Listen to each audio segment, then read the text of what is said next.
নমস্কাৰ, এটা নতুন ভিডিঅ'ৰ সৈতে পুনৰ আপোনালোকক মোৰ চেনেললৈ স্বাগতম জনাইছো। মূল বিষয়লৈ যোৱাৰ আগতে পোনপ্ৰথমে মই এটা কথা আপোনালোকক ক'ব খোজো। এই যি আহিব লগা সপ্তাহ, এই সপ্তাহটোত মই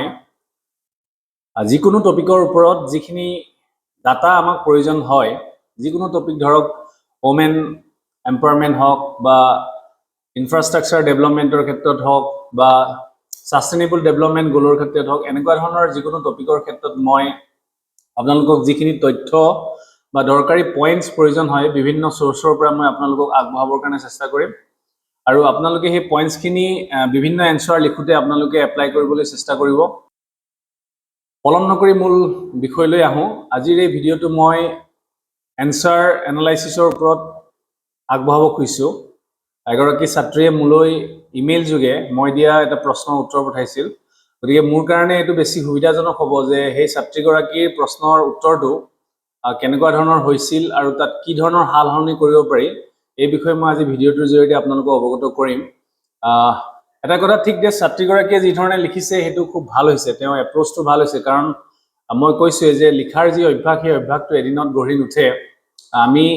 স্কুল বা একাডেমিক লেভেলত যদিও খুব এক্সপাৰ্ট আছিলোঁ, কিন্তু APSC বা UPSC পৰীক্ষাৰ মেইনছৰ এনসাৰ লিখোতে আমাক কিছু হাল সলনিৰ প্ৰয়োজন হয়, সেইখিনিয়ে মই আপোনালোকক ব্যক্ত কৰিম। আৰু আজিৰ যি এনসাৰ সেই এনসাৰটোৰ জৰিয়তে মই আপোনালোকক দেখাব খুজিম যে আমি কি ধৰণৰ পইণ্টছ এড কৰিব পাৰোঁ বা কেনেকুৱা ধৰণৰ চেঞ্জেছ আনিব পাৰোঁ। আহক দেৰি নকৰি পেলাই ভিডিঅ'টো আৰম্ভ কৰোঁ। প্ৰশ্নটো আছিল considering the best mode of transportation discuss the importance of aviation safety in India. কুৱেশ্যনটো 10 মাৰ্কৰ কাৰণে দিছিলোঁ, 15 মাৰ্কৰ কাৰণে আহিব পাৰে। গতিকে ছাত্ৰীগৰাকীয়ে লিখিছে aviation as a best mode of transportation as it is fastest mode for long distance travel, and it is very crucial for regional as well as international connectivity and essential service provider during emergencies. ইয়াত প্ৰশ্নটোত already কোৱা হৈছে the best mode of transportation. গতিকে মোৰ যিটো suggestion হ'ল, মোৰ ছাজেশ্যনটো এনেকুৱা হ'ব যে এই ইন্ট্ৰডাকশ্যনটো আমি এনেকৈ ৰিপিট নকৰোঁ। আমি যেনেকৈ কলেজত লিখিছিলোঁ যে aviation as best mode of transportation, already আমাক বেষ্ট মোড অফ ট্ৰান্সপৰ্টেশ্যন বুলি কৈছে। তেওঁ যি এপ্ৰ'চ লৈছে এপ্ৰ'চটো ভুল নহয়, অলৰেডি আমি কলেজত তেনেকৈ লিখোঁ বা আমি স্কুল লেভেলত তেনেকৈ লিখোঁ। এতিয়া আমি ইয়াত APSC এনসাৰ লিখাৰ ক্ষেত্ৰত আমি কি কৰিম, আমাৰ ইন্ট্ৰডাকশ্যনটো আমি অলৰেডি যিহেতু বেষ্ট মোড অফ ট্ৰান্সপৰ্টেশ্যন বুলি আমি জানো এয়াৰটো, গতিকে ইয়াত আমি এটা ভেলিড ৰিজন দিবৰ কাৰণে চেষ্টা কৰিম আৰু সেই ভেলিড ৰিজনটো হ'ব আমি তাৰ কাৰণে ডাটা আমি ব্যৱহাৰ কৰিম। আমি বেষ্ট মোড অফ ট্ৰান্সপৰ্টেশ্যনটো আমাৰ ডাটাৰ জৰিয়তে দেখাম। ইয়াত আমি কেইটামান পইণ্টছ জানিব লাগিব। সেই পইণ্টছকেইটা হ'ল যে আমাৰ যিটো এভিয়েশ্যন ইণ্ডাষ্ট্ৰি হয়, আমাৰ এভিয়েশ্যন ইণ্ডাষ্ট্ৰিটো হৈছে আমাৰ থাৰ্ড লাৰ্জেষ্ট এভিয়েশ্যন মাৰ্কেট হয়, গ্ল'বেলি হয়। গতিকে এই পইণ্টটোৱেদি আমি ষ্টাৰ্ট কৰিম। নেক্সট আমি এইটো কথা জনা উচিত যে আমাৰ যিটো এভিয়েশ্যন মাৰ্কেট হয় এইটো থাৰ্ড লাৰ্জেষ্ট হৈ আছে বৰ্তমান, আৰু 2030ৰ ভিতৰত ইয়াক ছেকেণ্ড লাৰ্জেষ্ট হিচাপে প্ৰজেক্ট কৰা হৈছে। গতিকে এই বস্তুটোৰ লৈ আমি এনেধৰণে লিখিব পাৰোঁ। মই একেলগতে লিখাটো দেখাবৰ কাৰণে অসুবিধা হৈছে, আপোনালোকে মোৰ পইণ্টটো যদি ভালদৰে মন দি শুনে মই শ্ল'লি ক'ব খুজিছোঁ যে আমি এনেকৈ লিখিম, India being the third largest aviation market globally and projected to become second largest by 2030. Recent plane crash on 30th June 2025 in Ahmedabad has raised a concern about the aviation safety in India. এইবুলি আমি start কৰিলোঁ। আমি বিশেষ আৰু দীঘলাই লিখি থাকিব নালাগে, কাৰণ সেই পইণ্টটোৰ পৰা আমি এইটো বস্তু প্ৰুভ কৰিলোঁ যে আমাৰ যিটো এভিয়েশ্যন মাৰ্কেট হয়, এভিয়েশ্যন মাৰ্কেটটো আমি গ্ল'বেলি থাৰ্ড পজিশ্যনত আছোঁ। গতিকে এইটোৰ ক্ষেত্ৰত যিহেতু অলৰেডি বিভিন্ন ধৰণৰ প্লেন ক্ৰেছ হৈছে, কেৱল 13th জুনৰ কথাটো কোৱা নাই মই, তাৰ আগতেও বিভিন্ন ধৰণৰ ঘটনা হৈ গৈছে। গতিকে সেইটো ক্ষেত্ৰত এভিয়েশ্যন ছেফটিটো কিন্তু খুব জৰুৰী এটা বিষয়, সেইধৰণে আমি লিখিম। নেক্সট আমি ইয়াৰ পাছত আমি চাম, ছাত্ৰীগৰাকীয়ে লিখিছে the importance of aviation sector safety in India R, তেওঁ প্ৰথম লিখিছে হিউমেন লাইফছ, এ ছিংগুল কেজুৱেলিটি হ'ব লাগিছিলে, এ ছিংগুল কেজুৱেলিটি কেন কষ্ট মেনি লাইফছ এজ ৰিচেণ্টলি চিন in Air India plane crash where over 280 people died. Actually কি হয় আমি এনেকুৱা ধৰণৰ এনসাৰ এটা লিখিব যাওঁতে যদি আমাৰ কেতিয়াবা পাৰফেক্ট ডাটা নাথাকে তেনেকুৱা ক্ষেত্ৰত আমি থুলমূলকে যদি এনেকেও লিখো আমি কিবা এটা নম্বৰ নিশ্চয় পাম গতিকে সেইটো কোনো ডাঙৰ কথা নহয় থিওৰিটিক্যালি আমি কিছুমান বস্তু শুনি থাকো যে এনেকে লিখিব লাগিব তেনেকে লিখিব লাগিব কিন্তু যেতিয়া প্ৰ্যাকটিক্যালি আপুনি এক্সাম হলত পঢ়িব দেখিব যে কিছুমান এনেকুৱা কোৱেশ্চন থাকিব যিখিনিত আপুনি এক্স্যাক্টলি ফ্লো চাৰ্টটো ইউজ কৰিব নোৱাৰিব বা বিভিন্ন ধৰণৰ ডাটা আপোনাৰ এভেইলেবল নাথাকিব পাৰে তেতিয়া টেকনিক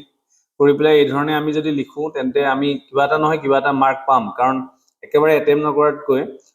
আমি লিখাটো খুব জৰুৰী হয় গতিকে ছাত্ৰীগৰাকীয়ে যি ধৰণে লিখিছে এইটো খুব ভাল হৈছে বুলিয়ে কৈছো কিন্তু আমি ইয়াত চেঞ্জেছ আনিব লাগিব ইয়াতকে কিছু আপগ্ৰেড কৰিব লাগিব মই তেওঁ লিখাটো প্ৰথম পঢ়ি লৈছো ইন্ট্ৰোডাকচনত মই অলৰেডি আপোনালোকক কলো কি ধৰণে চেঞ্জ কৰিম Second, international imageৰ কথা কোৱা হৈছে maintaining high safety standard is crucial to maintain image as well as tourist visit. Third point লিখিছে economic implication lack of aviation safety can reduce tourist flow, impact cargo and passenger in case of accidents. Sign number আছে public confidence. The scheme like Uran for regional connectivity will fail if people fear to travel via flight. এই যেটো body part তেও লিখিছে কোৱেশ্চনটোত মূল বিচৰা বস্তুটো এইটো হৈছে ইম্পৰ্টেন্স অফ এভিয়েশন সেফটি অৰ্থাৎ আমাৰ এভিয়েশন সেফটি প্ৰয়োজনীয়তা কি কাৰণে আছে সেই বিষয়টো ইয়াত মেইনলি বিচৰা হৈছে গতিকে আমি এই মেইন পাৰ্টটো ইয়াত ছাত্ৰীগৰাকীয়ে যি ধৰণে লিখিছে এইকিটা পইণ্টটো যদি আমি দিওঁ মোৰ যেটো সাজেশন হ'ব যে ইয়াত যেনেকে তেও এয়াৰ ইণ্ডিয়া প্লেন ক্ৰেছৰ বিষয়ে লিখিছে হিউম্যান লাইফছৰ ক্ষেত্ৰত তেনেকে আমি যদি point 2 point 3 point 4 to যদি আমি পারফেক্ট एग्जांपल লিও পাৰো তেন্তে আমাৰ কাৰণে বেটাৰ হয় এতিয়া আমি ইন্ট্ৰোডাকচনত যেহেতু আমি ৰিসেন্ট প্লেন ক্ৰেছৰ বিষয়ে দিলো গতিকে আমি ইয়াত হিউম্যান লাইফছৰ বিষয়ে লিখুতে আমি এটা কাম কৰিব পাৰো আমি আমাৰ যেটো ইন্ডিয়ান এভিয়েশন হয় তাত আমাৰ কিমান প্যাসেঞ্জাৰ্স এনুৱেলি অহাজোৱা কৰি আছে বা কিমান টুৰিষ্ট আমি এয়াৰৱে ইউজ কৰিছে আমি সেই বিষয়ে এটা ডাটা প্ৰভাইড কৰিব পাৰো like আমি এনেকে লিখিব পাৰো যে annually প্ৰায় 350 মিলিয়ন প্যাসেঞ্জাৰ্স আমি ইন্ডিয়ান এয়াৰৱেজ ইউজ কৰা আমি দেখো গতিকে আমি সেই ডাটাটো লিখিব পাৰো গতিকে হিউম্যান লাইফস খুব ইম্পৰ্টেন্ট হয়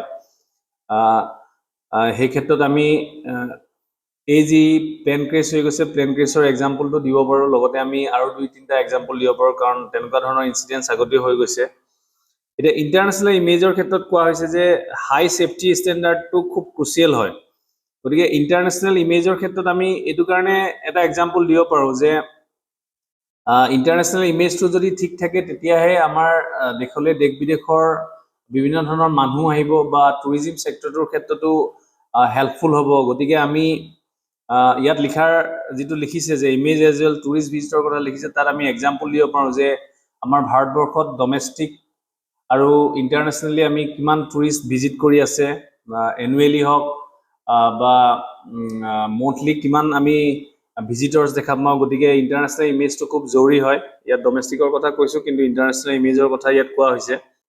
গতিকে ইয়াত ইন্টাৰনেশ্যনেল ইমেজৰ কথা যেহেতু কোৱা হৈছে আমি ইয়াত এটা एग्जांपल দিব পাৰো যে কিমান টুৰিষ্টে আমাৰ ভাৰতবৰ্ষত আহিছে এনুৱেলি সেই বিষয়ে আমি এটা एग्जांपल দিব পাৰো নেক্সট ইকোনমিক ইমপ্লিকেশনৰ কথা ইয়াত লিখা হৈছে lack of aviation safety can reduce tourist flow impact cargo and passenger in case of accident গতিকে এভিয়েশন সেফটিটো থাকিলেহে ইকোনমিক যি আপলিফমেন্ট হ'ব সেই কথাটো আমি ইয়াত ভালদৰে লিখিব পাৰো তাৰ কাৰণে আমি এইটো কথা আমি ইয়াত মেনশন কৰিব পাৰো বিভিন্ন ধৰণৰ एग्जांपल्स আছে যে কি ধৰণে FDI ফ্লো হ'ব পাৰে আমাৰ যেটো ফৰেন ডাইৰেক্ট ইনভেষ্টমেন্টৰ ক্ষেত্ৰতো ইম্প্যাক্ট আহিব পাৰে যদিহে এভিয়েশন মেজাৰ্সবোৰ ভালদৰে লোৱা নহয় সেফটি মেজাৰ্স ভালদৰে লোৱা নহয় তেন্তে বিভিন্ন ধৰণৰ অসুবিধা আহিব পাৰে গ্ৰোথ আৰু ডেভেলপমেন্টৰ কাৰণে বা ট্ৰেড আৰু কমাৰ্চ ফেসিলিটেট হ'বৰ কাৰণে আমাক এয়াৰৱেজটো লাগিব হেতু ক্ষেত্ৰত আমি ইকোনমিক ইমপ্লিকেশনৰ কথা লিখুতে আমি এটো লিখিব পাৰো যে আমাৰ জব ক্ৰিয়েচনৰ ক্ষেত্ৰত কি ধৰণে এভিয়েশন মাৰ্কেটটো আমাক হেল্প কৰিছে আমি যদি চাও জব ক্ৰিয়েচনৰ ক্ষেত্ৰতো যদি আমি ডাটা আমি চাও তেন্তে যথেষ্ট এমপ্লয়মেন্ট ক্ৰিয়েট হয় প্ৰায় ইনডাইৰেক্টলি বা ডাইৰেক্টলি 4 মিলিয়ন জবস ইয়াত ক্ৰিয়েট হোৱা দেখা যায় আৰু আমাক আৰু এটা কথা ইয়াত আমি লিখিব পাৰো যে আৰু আমি কাৰ্গো ট্ৰেফিকৰ ক্ষেত্ৰতো যদি আমি লিখো এটা এক্সাম্পল আমি দিব পাৰো ফাইনেন্সিয়েল ইয়াৰ 2024 8 মিলিয়ন টন কেপাচিটি ইয়াত কাৰ্গো ট্ৰেফিক দেখা গৈছিল সেই ধৰণে আমি এক্সাম্পল দিব পাৰো নেক্সট পাব্লিক কনফিডেন্সটো খুব জৰুৰী হয় পাব্লিক কনফিডেন্সটোৱে আটাইতকৈ ইম্পৰ্টেণ্ট হয় গতিকে সেই বিষয়ে আমি লিখিব পাৰো পেছেঞ্জাৰ কনফিডেন্স আৰু পাব্লিক ট্ৰাষ্টটো থাকিলেহে এভিয়েশ্যন ইণ্ডাষ্ট্ৰিটো গ্ৰ' কৰিব বা এতিয়া যিটো পজিশ্যনত আছে থাৰ্ড লাৰ্জেষ্ট ছেকেণ্ড লাৰ্জেষ্ট হোৱাৰ ক্ষেত্ৰত সহায় হ'ব সেই ধৰণে আমি লিখিব পাৰোঁ ইয়াত স্কিমটোৰ বিষয়ে লিখিছে খুব ভাল কথা গতিকে এই ধৰণৰ এক্সাম্পলবোৰ দি পেলাই আমি লিখিব পাৰোঁ এতিয়া ইয়াত ৱে ফৰৱাৰ্ডো ছাত্ৰীগৰাকীয়ে লিখিছে ৱে ফৰৱাৰ্ড ইয়াত লিখা হৈছে যে zero' tolerance in case of safety violation এইখিনি ঠিকে আছে manpower providing skills and training is very crucial research গতিকে আমি আৰু এটা টেকনিক কৰিব পাৰোঁ আমি যিহেতু 10 মাৰ্কৰ কাৰণে লিখি আছোঁ গতিকে আমি যদি দুটা পেজৰ ভিতৰত শেষ কৰিব লাগে তেন্তে উইথ এটা ৱে ফৰৱাৰ্ড আৰু যদি ভাল কনক্লুজন এটা দি আমি শেষ কৰিব লাগে তেন্তে আমি এই যিখিনি ৱে ফৰৱাৰ্ড লিখা হৈছে সেইখিনি আমি ফ্ল' চাৰ্ট বনাই লিখিব পাৰোঁ আমাৰ ফ্ল' চাৰ্ট বনাই যদি লিখোঁ তেন্তে এটা কম সৰু স্পেচত হৈ যাব তাৰপিছত আমি aviation sector has a very crucial role to play for connectivity to service therefore safety cannot be compromised otherwise it will negatively impact various aspects including economy when India aims to become $10 billion aviation industry গতিকে এইটো এণ্ডিংটো ঠিকে আছে বাৰু কিন্তু ইয়াতে আৰু এটা কথা মই এড কৰিব লাগিব ইয়াত যেহেতু আমি যিখিনি লিখিছিলোঁ main importance of aviation sector safety মেজাৰ্ছখিনি লিখি থাকোঁতে ইয়াত আমি প্ৰত্যেকটো পইণ্টৰ এগেইনষ্টত চৰকাৰে কেনেকুৱা ধৰণৰ ষ্টেপ লৈছে সেই বিষয়ে আমি লিখিব পাৰোঁ যেনেকৈ ইয়াত পাব্লিক কনফিডেন্সৰ ক্ষেত্ৰত লিখা হৈছে যে উড়ান যিটো স্কিম সেই স্কিমটো চৰকাৰৰ এটা স্কিম হয় সেইটো লিখা গৈছে ঠিক তেনেকৈ আমি ইকনমিক ইমপ্লিকেশ্যনৰ ক্ষেত্ৰত যিহেতু FDI কথা কৈছোঁ FDIৰ ক্ষেত্ৰত 100% FDI এলাউড এই কথাটো আমি লিখিব পাৰোঁ 49% অট'মেটিক ৰুট চৰকাৰে কেনেকুৱা ধৰণৰ ষ্টেপ আন ক্ষেত্ৰত লৈছে কাৰ্গোৰ ক্ষেত্ৰত কেনেকুৱা ধৰণৰ লৈছে সেইখিনি আমি লিখিব পাৰোঁ ঠিক তেনেকৈ এমপ্লয়মেণ্টৰ ক্ষেত্ৰত আমি যিহেতু কৈছোঁ যে ইকনমিক ইমপ্লিকেশ্যনৰ ক্ষেত্ৰত এমপ্লয়মেণ্ট জেনেৰেশ্যনৰ কথাও থাকে কিন্তু এটা কথা ঠিক যে ভালদৰে ট্ৰেইন হোৱা মানুহৰ অভাৱ হয় পাইলট হওক বা ATC শ্বৰ্টেজো আমি দেখা পাওঁ আউটডেটেড ছিষ্টেম আছে আউটডেটেড ছিষ্টেমটোৰ ক্ষেত্ৰত চৰকাৰে কেনেকুৱা ধৰণৰ ষ্টেপ লৈছে সেইখিনি আমি লিখিব পাৰোঁ নেক্সট আমি চেলেঞ্জেছৰ ক্ষেত্ৰত আৰু এটা বস্তু আমি দেখা পাওঁ এয়াৰপৰ্ট কনজেশ্যন আমি দেখা পাওঁ গতিকে এই গোটেই পইণ্টখিনি আমি যদি ইয়াত একেলগতে লিখোঁ তেন্তে এটা আমাৰ ভাল এনচাৰ হৈ উঠিব মই একজেক্টলি মোৰ ধৰণে যিটো মই এনচাৰ লিখিব খোজোঁ সেই এনচাৰটো মই আপোনালোকক নেক্সট ভিডিঅ'ত আপোনালোকক দেখাম এই এভিয়েশ্যন ছেফটিৰ ওপৰত কি ধৰণে এই কুৱেশ্যনটো ষ্টেণ্ডাৰ্ড কৰিব পাৰে যি কি নহওক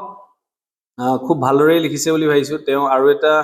এনচাৰ মোলৈ পঠাই থৈছে সেইটো মই চেক কৰা হোৱা নাই আৰ্টিফিচিয়েল ইণ্টেলিজেঞ্চৰ ওপৰত গতিকে এই ধৰণে আপুনি প্ৰস্তুতি চলাই যাওক গতিকে এই ধৰণে আপোনালোকে প্ৰস্তুতি চলাই যাওক লিখক আৰু মোক দেখাওক বা আন টিচাৰক দেখাওক তেন্তে আপোনালোকৰ কাৰণে বুজাৰ ক্ষেত্ৰত সহায় হ'ব গতিকে মই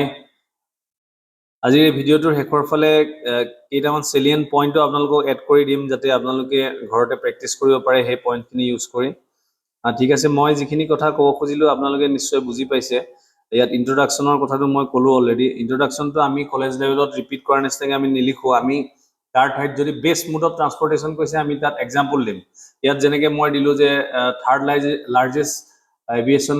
মাৰ্কেট গ্ল'বেলি হয় আৰু ছেকেণ্ড লাৰ্জেষ্ট প্ৰজেক্ট কৰা হৈছে সেইটো মই লিখিলোঁ তাৰপিছত মই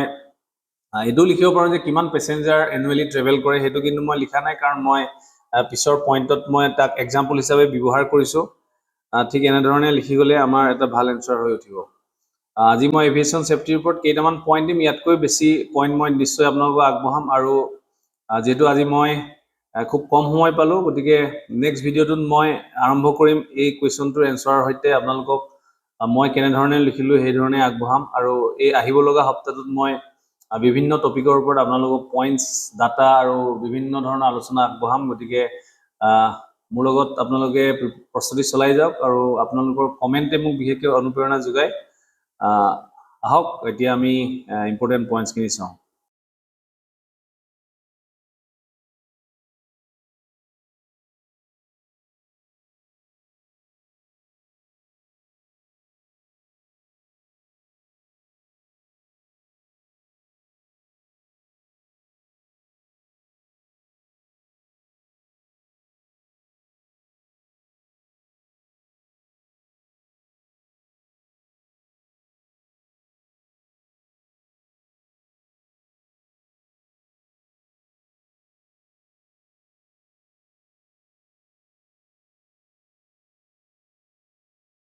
আশা কৰিছোঁ আজি ভিডিঅ'টো আপোনালোকে ভাল পালে। এই ভিডিঅ'টোৰ জৰিয়তে মই যিখিনি কথা আপোনালোকক বুজাব খুজিছোঁ সেইখিনি যদি বোধগম্য হৈছে তেন্তে আপোনালোকে কমেণ্ট কৰিব আৰু আপোনালোকৰ কিবা ডাউটছ থাকিলেও যদি কমেণ্ট কৰে মই সেই ডাউটছখিনি মোৰ ভিডিঅ'ৰ জৰিয়তে সলভ কৰাৰ কাৰণে চেষ্টা কৰিম আৰু আপোনালোকে কেৱল মই দিয়া কুৱেশ্যন বুলিয়ে নহয় আৰু বেলেগ কুৱেশ্যনো যদি আপোনালোকে এনচাৰ কৰে তেন্তে মোলৈ পঠাওক মই সেই কুৱেশ্যনছখিনি মই আজৰি সময়ত চেক কৰি পেলাই আপোনালোকৰ তাত কি ধৰণৰ চেঞ্জেছ আনিব পাৰি বা ভাল হৈছে নে বেয়া হৈছে এই বিষয়ে ক'ব পাৰিম আৰু নেক্সট মই আৰু এটা ভিডিঅ' আপোনালোকৰ কাৰণে আগবঢ়াবৰ কাৰণে চেষ্টা কৰিম য'ত এগৰাকী কেণ্ডিডেটে কৈছে যে ছাৰ আপুনি কিমান মাৰ্কছ এক্সপেক্ট কৰিছিলে কিমান মাৰ্কছ পালে এইখিনিতে মই এটা কথা ক'ব খোজো যে যদি আমি আমাৰ কামখিনি ভালদৰে কৰি যাওঁ আমি এক্সপেক্ট কৰা ধৰণে নিশ্চয় মাৰ্কছ পাবলৈ সক্ষম হ'ম আৰু যেহেতু কম্পিটিটিভ এক্সাম হয় তাত অকণমান ইফাল সিফাল হয় গতিকে আমি ইন দ্য ভেৰি বিগিনিং আমি প্ৰথম আমাৰ কামখিনি কৰি ল'ব লাগিব আমি আমাৰ কামখিনি কৰি ল'ব লাগিব আমি কি ধৰণে লিখিম কি ধৰণে আমাৰ ৰাইটিং স্কিলটো ডেভেলপ কৰিম সেইটো যদি আমি কৰি লওঁ তেন্তে আমি নিশ্চয় যি ধৰণে এক্সপেক্ট কৰোঁ সেই ধৰণে মাৰ্কছ পাবলৈ সক্ষম হ'ম আৰু এটা কথা কওঁ যে এই আহিব লগা সপ্তাহটোত মই ইতিমধ্যে কৈছোঁ যে মই বিভিন্ন ধৰণৰ টপিকৰ ওপৰত মই যিখিনি পইণ্টছ বা ডাটা লাগে সেই ডাটাখিনি আপোনালোকক দিবৰ কাৰণে চেষ্টা কৰিম আপোনালোকে সেই পইণ্টছখিনি কি ধৰণে বিভিন্ন কুৱেশ্যনত এপ্লাই কৰিব পাৰিব সেই বিষয়ে মই আলোচনা কৰিম গতিকে আপোনালোকে সময় অপচয় নকৰি মোৰ লগত প্ৰস্তুতি চলাই যাওক আৰু লগতে এইটোও ক'ম যে